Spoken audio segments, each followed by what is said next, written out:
इय्याक नअबुदु व इय्याक नस्तईन।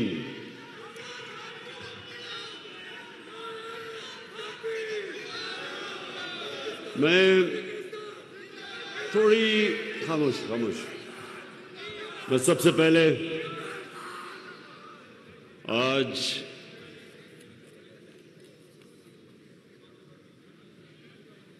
Opposition parties का दिल से शुक्रिया अदा करना चाहता हूं।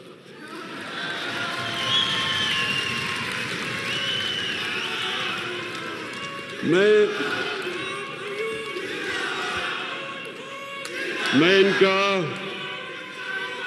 इनका इसलिए शुक्रिया अदा करना चाहता हूं कि इन्होंने लोगों को टमाटर और प्याज की कीमतें भुला दी हैं। अब तक हमें आलमी सतह पे एक महंगाई का समुंदर आया हुआ है, तो सारा वक्त हमें बोझ पड़ा रहता है। किस तरह हम लोगों के आसानी पैदा करें, किस तरह महंगाई कम करें, ये सारा वक्त मेरी और मेरी टीम सोचती है कि क्या क्या हम हरबे इस्तेमाल करें। लेकिन जब से ये थ्री स्टूजेस को लोगों ने इनकी शक्लें जब देखी है ना, इन्होंने जब अपोजिशन में अदम एतमाद किया है, तो अब लोग देख रहे हैं कि एक तरफ नवाज शरीफ और शहबाज शरीफ, एक तरफ सुन ले,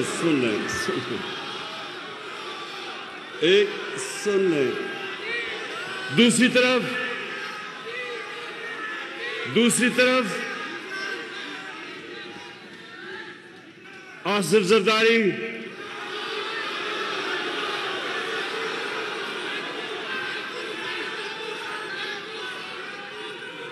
मैंने एक मिनट सुने। मैंने ये अपने लोगों से कहा, मैंने कहा देखो, इन्होंने मेरे लिए इतना मेरे ऊपर एहसान किया है कि मैं इनको अब बुरा भला नहीं कहने लगा। सिर्फ तो एक तरफ सुन तो लो, एक तरफ नहीं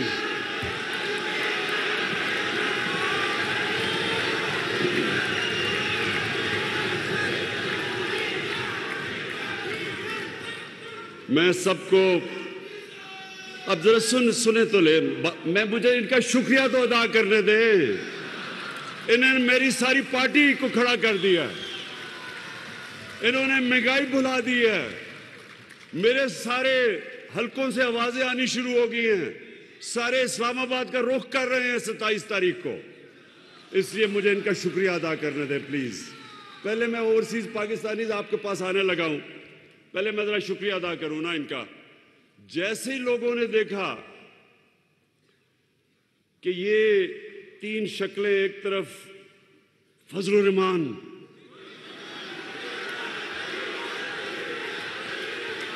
सुन ले, अब जरा सुने। अच्छा, मैं सोच रहा था कि 10 दिनों में एकदम ये मुल्क बदल कैसे गया है।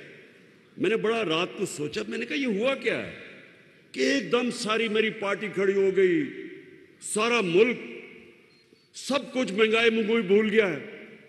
फिर मैंने जब गौर किया तो अब देखें हुआ क्या है। करना तो सब अल्लाह का है, एक प्लान इंसान बनाता है, दूसरा अल्लाह बनाता है, सब जानते हैं कामयाब एक ही होता है। तो इन्होंने तो अब ये जब तीन इकट्ठे हुए थ्री स्टूजेस, तो जो नून लीग है, नवाज शरीफ के लोगों को इन्होंने 20 साल ये बताया कि जरदारी से करप्ट आदमी पाकिस्तान में कोई नहीं है। 2 दफा उसे जेल में डाला। उधर जरदारी ने पीपल्स पार्टी को यह बताया कि नवाज शरीफ से करप्ट आदमी कोई नहीं है। उसके ऊपर हुदैबा पेपर मिल का केस बनाया। वो क्या था कि यहां से मनी लॉन्ड्रिंग करके, चोरी करके पैसा बाहर लेके जाते थे, उधर फेक अकाउंट से वापस पैसा लेके आते थे। ये केस था, ये जरदारी ने इसके ऊपर बनाया था शरीफों पे। और फजलुर रहमान को डीजल नून लीग ने शुरू किया था कहना।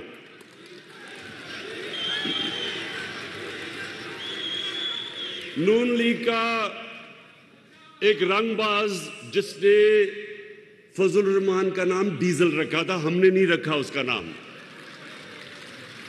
और डीजल इसलिए कि वो डीजल के परमिटों पे पैसे बनाता था। अब ये सुने जरा,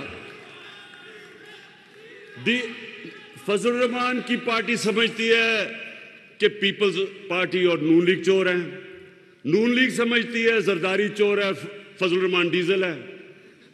पीपल्स पार्टी नवाज शरीफ को चोर समझती है और इसको डीजल। अब ये जब तीनों इकट्ठे हुए हैं तो मैं इनका शुक्रिया इसलिए अदा करना चाहता हूं कि सारी कौम ने देखा है कि अगर इन्होंने मुल्क को बचाना है तो बेहतर है कि इमरान खान के साथ डूब जाओ।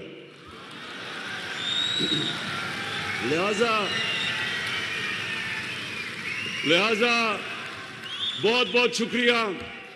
और एक मिनट, अभी नारे नहीं लगाना क्योंकि बड़ा जरूरी है मैं आपसे बातचीत कर लूं, क्योंकि मैं अपने ओवरसीज पाकिस्तानीज के ऊपर बात करना चाहता हूं। देखिए,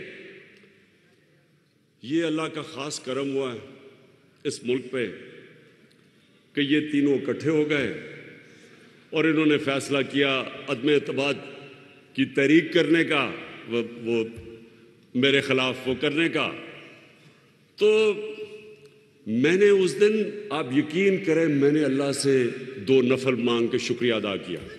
इसलिए एक मिनट, अभी शोर नहीं, मैंने इसलिए किया कि मैं तंग आ गया था। 3.5 साल जब से हुकूमत आई है, कल हुकूमत गई, परसों हुकूमत गई, आज गई, नाहिल है, सिलेक्टेड है। तो अब जो ये तीनों इकट्ठे होके इन्होंने जो किया है, ये अब कप्तान की जो ये बंदूक की निशिस्त है ना, ये तीनों उसके बीच में आ गए हैं। और जो सुने जरा, सुने देखें,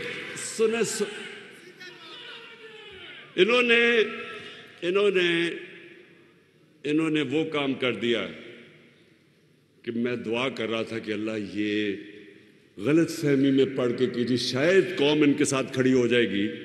ये पाकिस्तानी कौम को जानते नहीं है, क्योंकि इन्होंने किसी ने सियासत तो सही की नहीं है। नवाज शरीफ वो जनरल जनानी के छतों पे सरिया लगाते लगाते वजीर आला और वजीर वो बन गया। शहबाज शरीफ टोकरे का फल लेके जाता था रिश्वत देने के लिए, वो ऊपर आ गए। इन्होंने मेहनत कौन सी की है? इनको तो बाहर से उठा के सिलेक्ट करके इनको बना दिया। जरदारी ने एक जाली पर्चा दिखा के वो बन गया। इन्होंने मेहनत कब की है?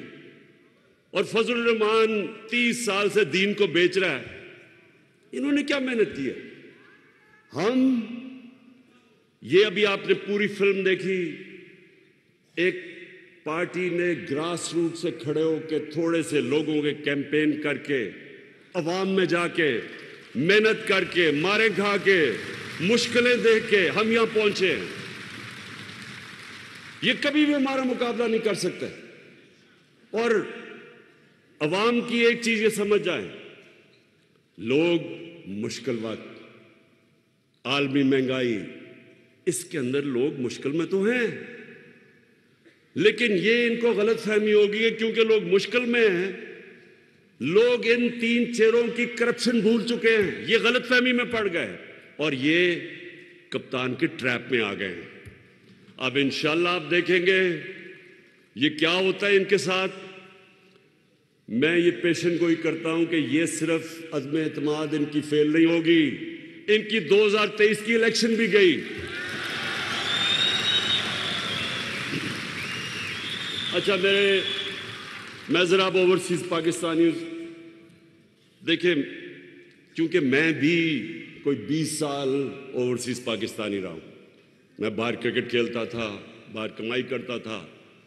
मेरा क्रिकेट की वजह से और फिर शौकत खानम की वजह से मेरा सबसे ज्यादा ओवरसीज पाकिस्तानी के साथ राब्ता रहा। मैं उनकी मुश्किलें जानता हूं, मैं उनकी कंट्रीब्यूशन जानता हूं। मैं ये जानता हूं कि जब ये एक पाकिस्तानी मुल्क से बाहर जाता है तो उसको अपना मुल्क याद आता है। उसको फिर अपने मुल्क की सही माने में पता चलता है कि ये मुल्क कितना बड़ा अल्लाह का तोहफा है। फिर वो अंदर से उसको तकलीफ होती है कि हमारा मुल्क क्यों नहीं ऊपर जाता, दुनिया ऊपर जा रही है, हमारा मुल्क क्यों पीछे रह गया। उसको दर्द होती है इसकी। वो जब देखता है कि हमारे लीडर चोरी कर कर के पैसा लंदन में बड़े बड़े महलात लेते हैं, उसको ज्यादा तकलीफ होती है, क्योंकि उसने मेहनत से पैसा कमाया होता है। उन्होंने 12-12 घंटे काम किए होते हैं जब बाहर जाके कि अपने बीवी बच्चों का पेट पाले, उनको अच्छे स्कूलों में पढ़ाए, उनकी तालीम दे। इसलिए वो जब देखते हैं कि लंदन के सबसे महंगे इलाके में, मेफेयर में, जब यहां से चोरी करके पैसा वहां लेके जाते हैं, बड़े बड़े महलों में रहते हैं, बड़ी बड़ी गाड़ियां चलाते हैं, कैसीनोज में रात को ये भरे हुए होते हैं, जुआ खेलते हैं, तकलीफ होती है। वो मेहनत करते हैं, ये अपने मुल्क का चोरी का पैसा बाहर लेके जाते हैं। हमारे बैरून मुल्क पाकिस्तानी वहां से कमाई करके पाकिस्तान पैसा भेजते हैं, जिसकी अभी असद उमर ने आपको बताया कि रिकॉर्ड रेमिटेंसेस आई हैं हमारे दौर में, और उसके ऊपर हमारा मुल्क चल रहा है। तो ये वहां मेहनत करके पैसा पाकिस्तान लाए, वो यहां से चोरी करके, मनी लॉन्ड्रिंग करके पैसा बाहर लेके जाएं और याशी करें वहां, ये और इनके बच्चे। इनको तकलीफ होती है।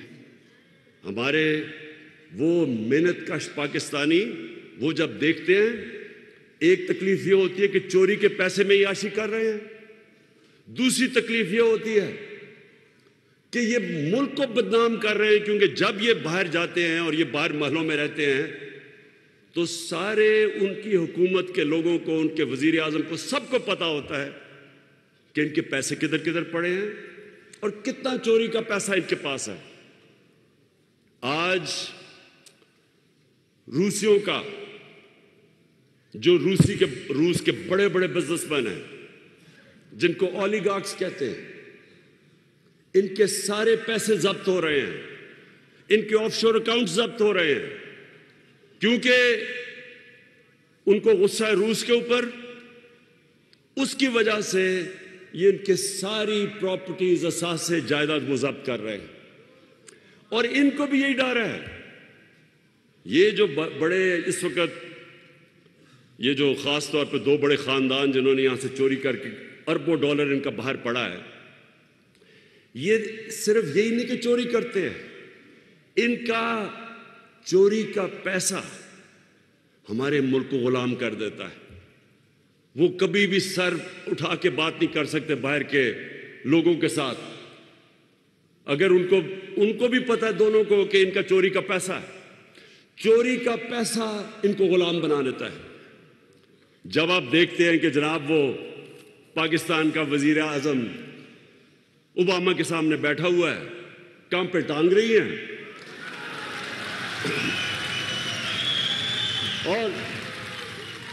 और जी के नाराज ना हो जाए, वो मेरे मुंह से कोई गलत ना निकल जाए, और गलत क्या निकले कि वो ओबामा को मिसेस ओबामा कह देता है गलती में, घबरा के। तो ये इसलिए होता है, ये इसलिए होता है क्योंकि इनको पता है कि जिस वक्त वो चाहे मनी लॉन्ड्रिंग में वो इनको पकड़ सकते हैं। और ये वजह है कि 22 करोड़ के लोगों को ये गुलाम बना देते हैं। मुझे ये बताएं कि ड्रोन अटैक, क्या इमरान खान ही रह गया था कि यहां जब 400 ड्रोन अटैक्स इनके 10 सालों में हुए, जरदारी और शरीफ के 400 ड्रोन अटैक हुए, मैं क्यों अकेला? आपने देखा कि हमने मुजाहरे किए, हमने धरने किए, इन दोनों को कोई शर्म नहीं आई कि आपकी बमबारी हो रही है, आप उनके लिए जंग लड़ रहे हैं और वो आपके ऊपर बमबारी कर रहे हैं, और वहां औरतें बच्चे मार रहे हैं। आपको कोई शर्म नहीं आई कि वो पाकिस्तानी थे? आपको कम से कम इतना ही मुंह से बोल देते कि दुनिया का कोई कानून इजाजत नहीं देता किसी को जज, जूरी और एग्जीक्यूशनर बनना। ये हर दुनिया के कानून के खिलाफ है। और मैं जब मिसाल देता हूं लोगों को कि हमारा जो दहशतगर्द बैठा है लंदन एजवे रोड पे, अगर हम उसके ऊपर ड्रोन अटैक करके मारे, वो इजाजत देंगे? नहीं देंगे वो, क्योंकि उनको मुल्क में कानून है। वो अपने मुल्क में किसी को कानून तोड़ने नहीं देते। तो मैं पहले सबको एक वाज़ेह कर दूं, ओवरसीज पाकिस्तानीज को, मैंने कभी आज तक ना मैं एंटी अमेरिकन हुआ, ना एंटी बरतानिया हूं, ना एंटी इंडिया भी नहीं हूं मैं। वो तो कोई जाहिल आदमी हो जो एक पूरे मुल्क के खिलाफ हो जाए, उससे तो बेवकूफ आदमी नहीं हो सकता, क्योंकि हर किस्म के लोग बसते हैं एक मुल्क के अंदर। आप एक मुल्क के एंटी कैसे हो सकते हैं? आप उनकी पॉलिसीज के एंटी हो सकते हैं। अमेरिका की वॉर ऑन टेरर के मैं पहले दिन से खिलाफ था, मैं हमेशा खिलाफ रहूंगा। मैं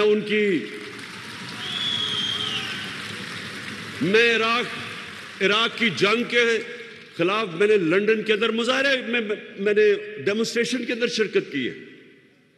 बरतानिया के अंदर लाखों लोग उन्होंने मुखालफत की, जो कि इराक की जंग में जा रहा था एक झूठ के ऊपर, वेपन्स ऑफ मैस डिस्ट्रक्शन पे। मैंने उनके साथ शिरकत की। तो बरतानिया में आप कैसे कह सकते कि मैं एंटी यूके हूं, क्योंकि उन पर बहुत बड़ी अक्सरियत ने उसकी मुखालफत की थी। आज हिंदुस्तान के अंदर जो ये हिंदुत्वता, इनकी जो ये फिलॉसफी है कि हिंदू रेस सिर्फ इंडिया हिंदुओं के लिए, बाकी वो बराबर के शहरी नहीं, मुसलमान, खास तौर पर मुसलमान और फिर क्रिश्चियंस। तो ये तो मुझे पता है, मैं इंडिया को बड़ी अच्छी तरह जानता हूं। बहुत बड़े पढ़े लिखे लोग हिंदुस्तान के इसकी मुखालफत कर रहे हैं। वो समझते हैं कि नरेंद्र मोदी की जो पॉलिसीज हैं वो हिंदुस्तान को तबाही की तरफ लेके जा रही हैं। बहुत बड़े लोग हैं ऐसे, डरे हुए हैं इस वक्त, क्योंकि फैशिज्म है वहां, खौफ है वहां, मीडिया के ऊपर खौफ है, जजेस के ऊपर खौफ तारी किया हुआ उन्होंने, एक फैशिस्ट गवर्नमेंट है वहां। लेकिन मैं एंटी इंडिया तो नहीं हूं।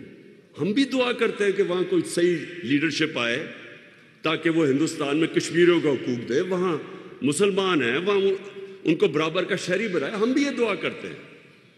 और अगर वो कश्मीर में जो उन्होंने कदम उठाया था 5 अगस्त 2019 का, वो वापस लेते हैं तो हम फिर उनसे अपने ताल्लुकात नॉर्मल कर सकते हैं और बातचीत पे मसले हल कर सकते हैं। तो मेरी मुखालफत तो ये थी कि आपने अपने लिए और कानून बनाए हुए हैं। अपने मुल्क में तो आप इजाजत नहीं देते ये बमबारी करके लोगों को दहशतगर्दी के खिलाफ जंग और जज, जूरी, एग्जीक्यूशनर। तो हमारे मुल्क में आप ये कर रहे हैं 400 ड्रोन अटैक्स, कितने लोग उसमें मारे गए, कितनी औरतें बच्चे मारे गए, और जिम्मेदारी किसकी थी? इन दोनों की। और ये दो क्यों नहीं बोलते थे?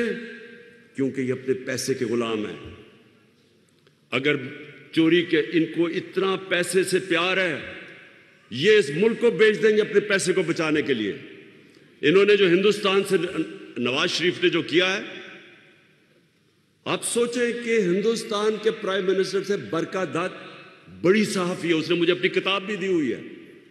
उसने कहा कि अपनी फौज से डर के नरेंद्र मोदी से नवाज शरीफ छुप के मीटिंग कर रहा है, अपनी फौज से डर के। यानी ये सोचे, इससे जरा गौर करें ना। आज अगर पाकिस्तान की फौज माशाअल्लाह एक दुनिया में, मुसलमान दुनिया की सबसे ताकत तरीन फौज ना होती तो मुल्क के 3 टुकड़े हो चुके होते। आज आप जरा हाल तो देखें, एक मिनट सुने जरा, मुसलमान दुनिया के हाल देखें। आग लगी हुई है, तबाह हो चुके हैं। सीरिया को लो, शाम लो, लिबिया लो, अफगानिस्तान से क्या हुआ है, इराक में क्या हुआ, सोमालिया में क्या हुआ, यमन में, सारी दुनिया में अजाब आया हुआ है। पाकिस्तान को अल्लाह ने बचाया हुआ है। क्यों? क्योंकि माशाअल्लाह एक मुल्क की ऐसी फौज है जो अपने मुल्क की दफा कर सकती है। और इस फौज के पीछे, अब जरा सुने, ये दो मेमो गेट क्या था? जरदारी वहां हुसैन हक्कानी जो एम्बेसडर इसने रखा हुआ था अमेरिका में, वो जाके मैसेज देता है अमेरिकन फौज के हेड को कि जरदारी को पाकिस्तानी फौज से बचा लो। ये मेमो गेट था।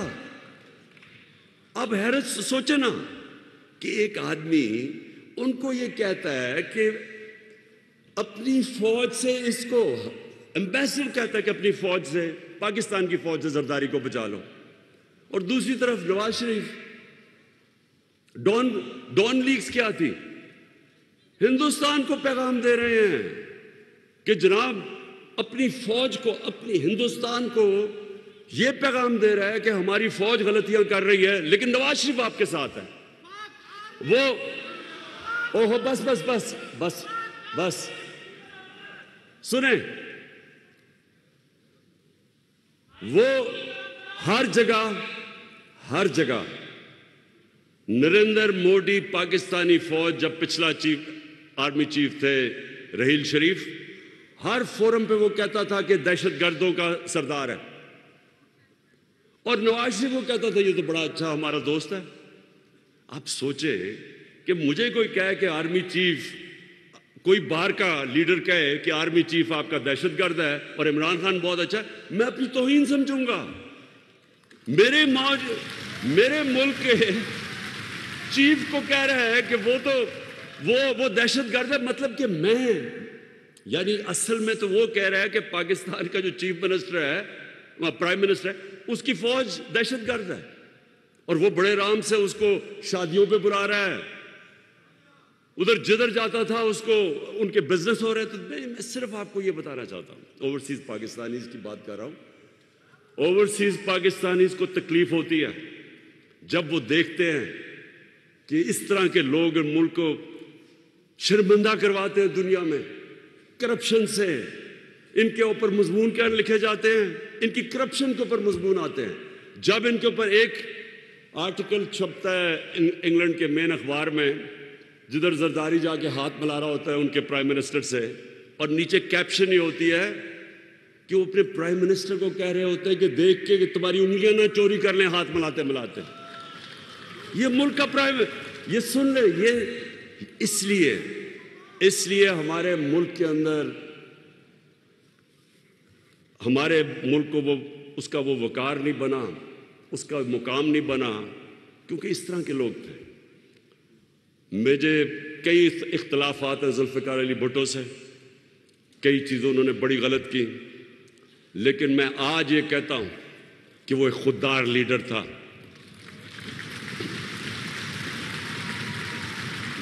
वो पाकिस्तान की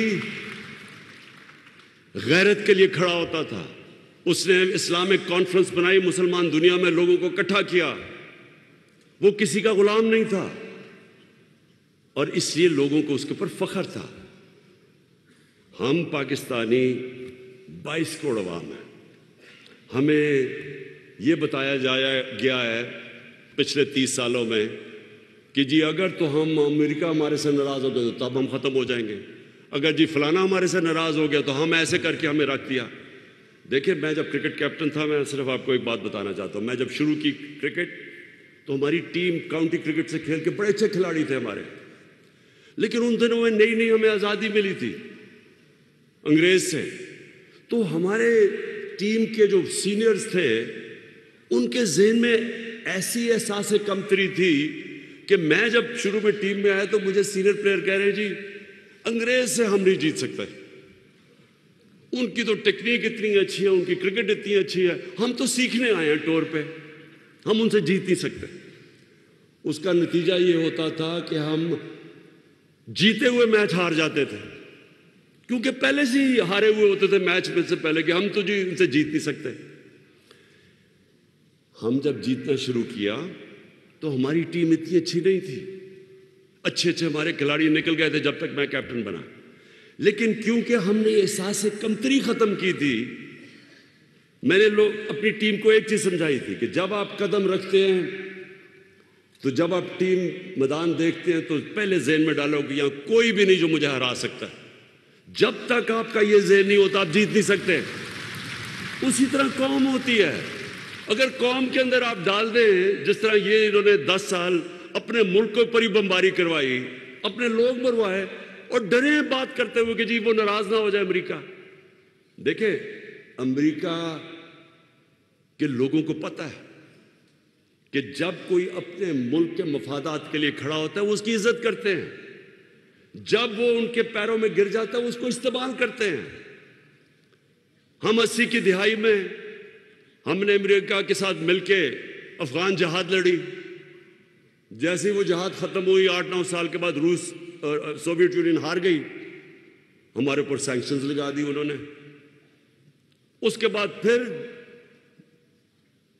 जब 9/11 के बाद उनको हमारी जरूरत पड़ी, जॉर्ज बुश ने कहा कि मैं कभी पाकिस्तान, उसने हमें कहा कि अब इस बार हम पाकिस्तानी को अबैंडन नहीं करेंगे, पहले हमारे से गलती हुई अब नहीं करेंगे। जो हमारे मुल्क को जिल्लत उठानी पड़ी, ये जो वॉर ऑन टेरर के अंदर 80,000 पाकिस्तानी मरा, 80,000 पाकिस्तानियों की जानें गई, इकॉनमी उजड़ गई, कबायली इलाका तबाह हो गया, 35 लाख लोगों ने नकल मकानी की। किसी ने हमारा शुक्रिया अदा भी नहीं किया, किसी ने यह भी नहीं कहा कि पाकिस्तानियों आपने हमारे लिए कुर्बानी दी। उनकी गलती नहीं है, हमारी गलती है।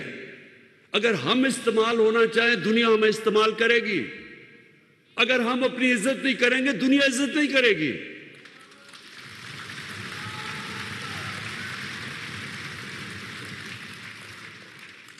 और मैं आखिर में आपको ये कहना चाहता हूँ आज सबको ओवरसीज़ पाकिस्तानीज़ के सामने, पहले तो मैं आपको ये कि आपको हमने वोटिंग राइट दिलवाया, क्योंकि मेरा हमेशा मैं समझता था कि ओवरसीज़ पाकिस्तानीज़ हमारा असासा है, उनको पाकिस्तान के अंदर उनकी वोट भी होना चाहिए। मैं तो ये कहूँगा उनको इलेक्शन भी लड़ना चाहिए, क्योंकि जो लोग हमारे मुल्क में पैसा भेजते हैं, मुल्क उनकी रेमिटेंसेस पे चलता है, उनको क्यों नहीं शिरकत करनी चाहिए पाकिस्तान की पॉलिटिक्स में? अगर लोग उनको वोट देना चाहते हैं तो उनको दें वोट। और दूसरी चीज़, मैंने ये भी फैसला किया कि अब हम अभी तक तो रेमिटेंसेस भेजते हैं, अब जो मैं चाहता हूं कि ओवरसीज पाकिस्तानीज पाकिस्तान में इन्वेस्ट करें। उसके लिए हमने क्या किया कि जो भी आप जॉइंट वेंचर करेंगे पाकिस्तानियों के साथ, यानी ओवरसीज पाकिस्तानी जॉइंट वेंचर यहां करेंगे, या आप कोई इन्वेस्टमेंट करेंगे इंडस्ट्री में इन्वेस्टमेंट करेंगे, 5 साल तक आपको टैक्स हॉलिडे मिलेगा।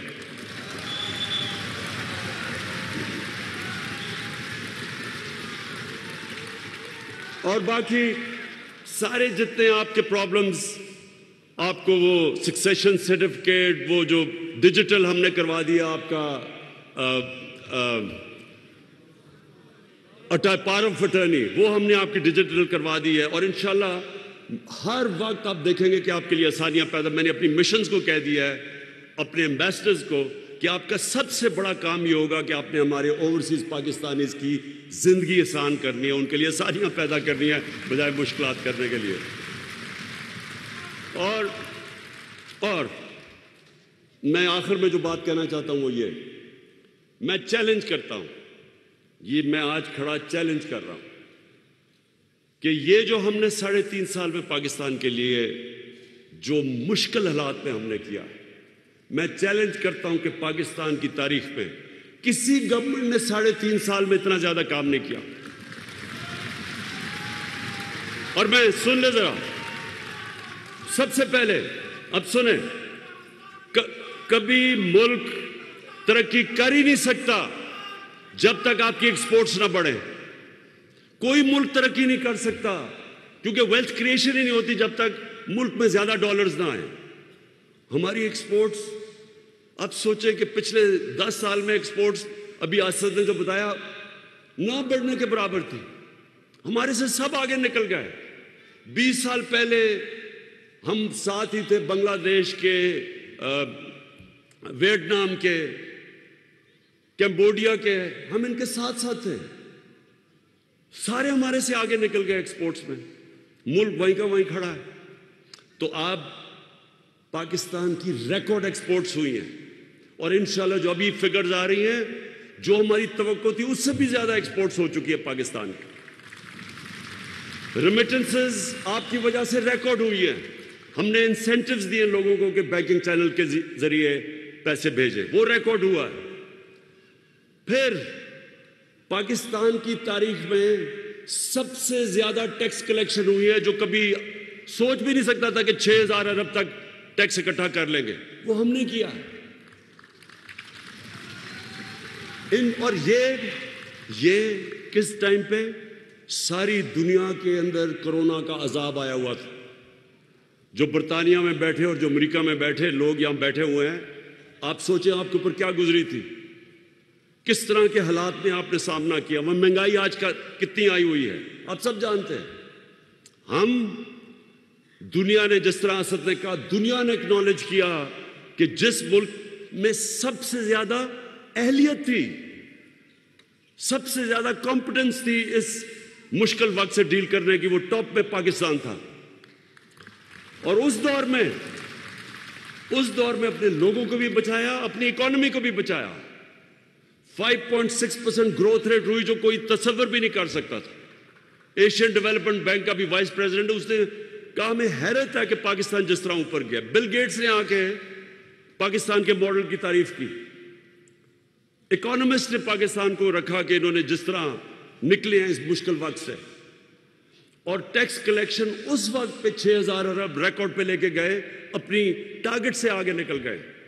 और मैंने जब आया था, मैंने पहले कहा था कि मैं इंशाल्लाह इस मुल्क में 8000 अरब रुपया सालाना इकट्ठा करूंगा टैक्स में। मैं उससे ज्यादा इकट्ठा इंशाल्लाह आपको करके दिखाऊंगा, क्योंकि जब पैसा आएगा तो हम अपने लोगों पे खर्च करेंगे, हम अपने इंफ्रास्ट्रक्चर डेवलप करेंगे।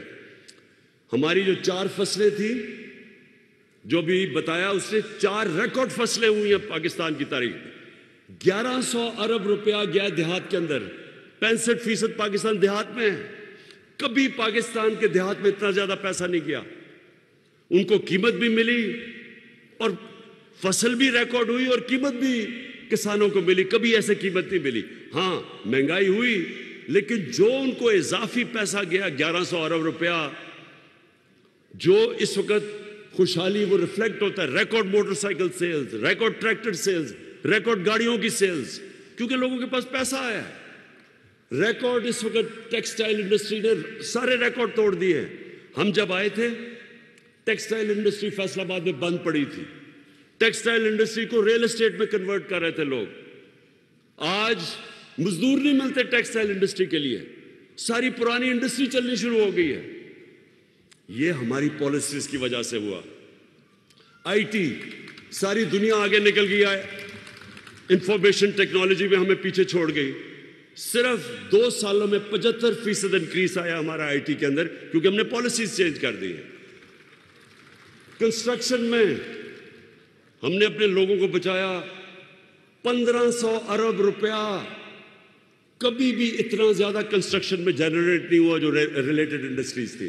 तो मैं आज ये जो सारी ऑपोजिशन को चैलेंज करता हूं, किसी चीज में हमारा मुकाबला करो, हर चीज में हम तुम्हारे से आगे हैं।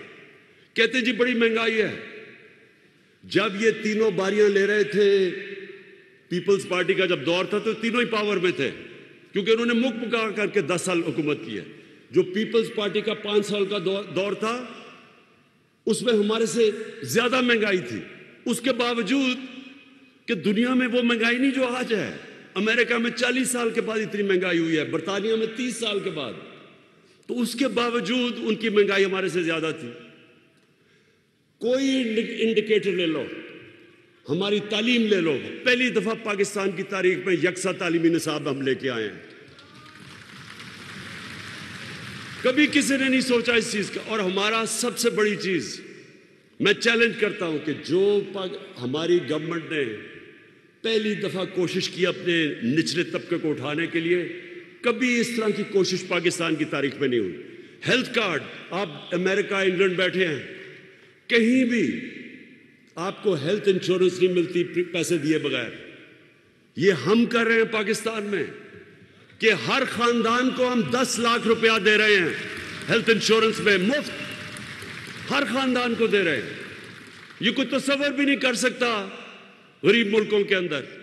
और इसीलिए ही ये डाकुओं के टोलों को डर लगा हुआ है। इस टोले को डर लगा हुआ है कि ये जो कर रहे हैं आगे तो इनकी दुकानें बंद होने लगी है। 50 साल के बाद पाकिस्तान में डैम्स बन रही हैं। 50 साल पाकिस्तान कोई डैम नहीं बनी।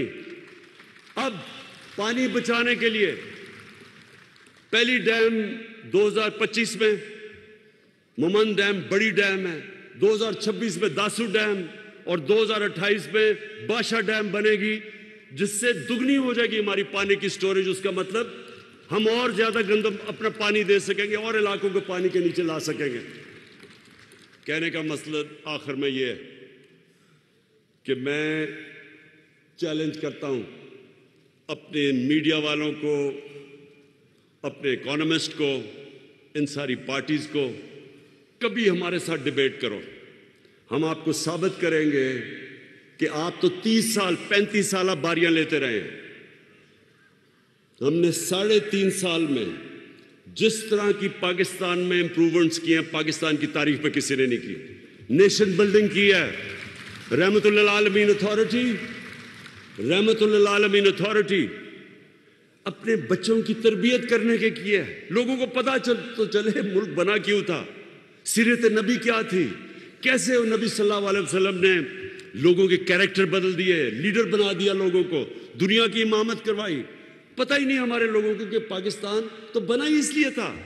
ये पहली दफा हम अपने बच्चों को स्कूल में बता रहे हैं सीरत नबी क्या था, नबी सल्लल्लाहु अलैहि वसल्लम का रास्ता क्या था, क्या वजह थी कि उसने अरबों को उठा के दुनिया की इमामत करवाई। और फिर ये याद रखें कि जो हमारे दौर के अंदर हमने दुनिया के अंदर अपने नबी सल्लल्लाहु अलैहि वसल्लम की जो बेहुरमती होती थी, उनकी शान में गुस्ताखी होती थी। 30 साल फजल रहमान इस्लाम को बेच रहा है।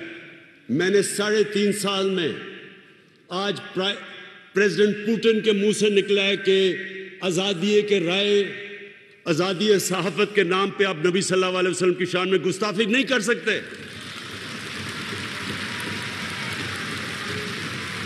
जस्टिन ट्रूडो,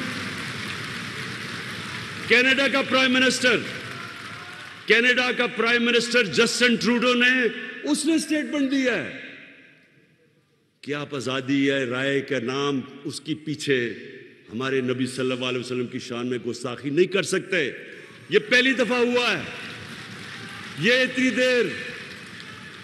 देर जो दुकान लगाई हुई है इस्लाम की, फजल रहमान मुझे बताएं, आपने एक हेड्स ऑफ स्टेट तो दूर की बात है, आपने किसी उनके चपड़ासी से भी ये कहलवाया है बाहर?